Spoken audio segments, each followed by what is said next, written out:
Hello. आपने economic news में खासकर बजट के टाइम पे एक टर्म जरूर सुना होगा, प्राइमरी डेफिसिट। ये आखिर है क्या और इसकी इतनी चर्चा क्यों होती है? चलिए आज इसको बिल्कुल आसान भाषा में फटाफट समझते हैं। हाँ, आई नो। बजट की बातों में ये टर्म सुनने में थोड़ा कॉम्प्लेक्स लग सकता है ना, लेकिन एक्चुअली ये किसी भी देश की इकोनॉमी की हेल्थ को समझने का एक बहुत ही क्लियर कट तरीका है। इसे और भी आसान बनाने के लिए एक काम करते हैं। लेट्स इमेजिन आपके अपने घर का बजट। बिलीव मी, इस एनालॉजी से ये पूरा कॉन्सेप्ट आपको एकदम क्रिस्टल क्लियर हो जाएगा। अच्छा, तो सबसे पहले हमें समझना होगा फिस्कल डेफिसिट। बेसिकली ये सरकार का टोटल घाटा है। सोचिए, अगर आपके परिवार का साल भर का कुल खर्चा उसकी कुल आमदनी से ज्यादा हो जाए, तो जो शॉर्टफॉल होता है ना, बस वही सरकार के लिए फिस्कल डेफिसिट है। ये वो पूरा पैसा है जो सरकार को उस एक साल में उधार लेना पड़ता है। ओके, अब दूसरा piece of the puzzle, interest payments. इसको ना आप अपने पुराने लोन्स पर जो ईएमआई जाती है उसकी तरह समझ लीजिए। सरकार ने भी तो पिछले कई सालों में बहुत सारे लोन्स लिए हैं, राइट? तो उन सभी पुराने कर्जों पर जो ब्याज यानी इंटरेस्ट हर साल चुकाना पड़ता है, बस वही है ये इंटरेस्ट पेमेंट्स। तो अब इन दोनों कॉन्सेप्ट्स को जोड़ देते हैं। प्राइमरी डेफिसिट का फॉर्मूला बहुत ही सिंपल है। ये है fiscal deficit minus interest payments. Simple. हम एसेंशियली कर क्या रहे हैं?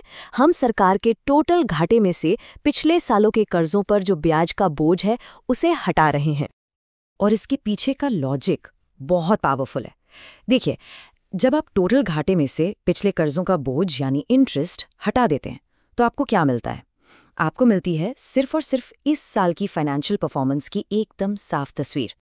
तो इस कैलकुलेशन से ना दो चीजें निकल कर आती हैं। अगर प्राइमरी डेफिसिट है तो इसका मतलब यह है कि ब्याज चुकाने वाला हिस्सा हटाने के बाद भी सरकार की इस साल की आमदनी उसके खर्चों के लिए काफी नहीं है। लेकिन अगर प्राइमरी सरप्लस है तो ये गुड न्यूज़ है।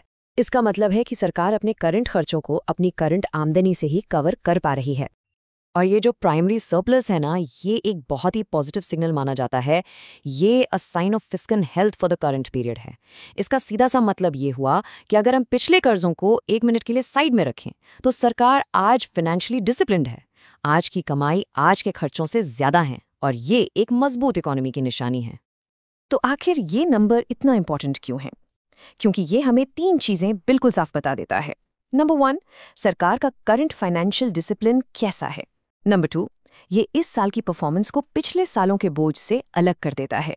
और नंबर 3, और सबसे जरूरी, ये बताता है कि क्या हमारी टैक्स से हुई कमाई देश के आज के जरूरी खर्चों जैसे रोड्स, स्कूल्स, हॉस्पिटल्स के लिए काफी है या नहीं। तो अब जब भी आप बजट न्यूज़ में प्राइमरी डेफिसिट सुने, तो आप जानते हैं कि ये सिर्फ एक नंबर नहीं, बल्कि देश की करंट फाइनेंशियल हेल्थ का आईना है, एक रिपोर्ट कार्ड है।